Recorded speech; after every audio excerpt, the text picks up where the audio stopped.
Hey, welcome to Kids Art Now. I'm Marissa, and today we're going to be drawing a Ninja Turtles popsicle. Raphael's head is going to go up and over like a rainbow. Try to make them as even as you can with the sides.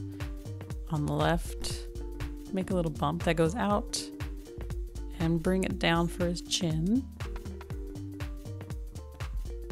The other side, go out and down, down, down to try to connect to the bottom again. There you go. Kind of make our shape 3D by bringing a line down, following that curve, and stop. Now bump out where you would have the side and go down.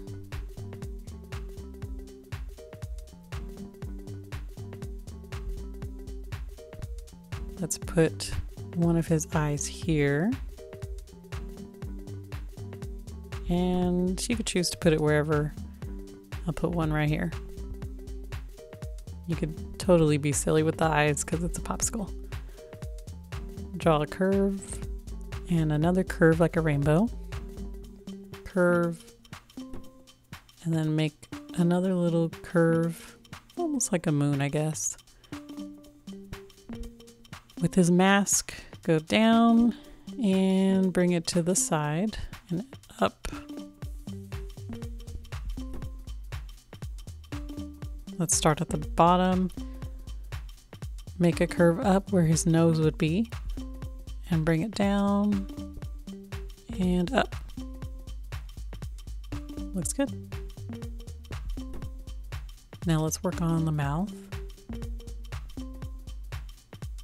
Kind of like a little curved pattern that goes off to the side. There's no right or wrong way to do this. Bring that curve and make little bumps and up. I like it. Let's make the popsicle stick go down. Actually, let's make it a drip mark. Yeah, there we go. You could decide to put drips wherever. I'll make the drip mark kind of go inside the popsicle. There you go. I like it. Now let's color it in. I hope you enjoyed this drawing. Give it a thumbs up if you did. Please subscribe for brand new drawings, and I will see you next time. Bye!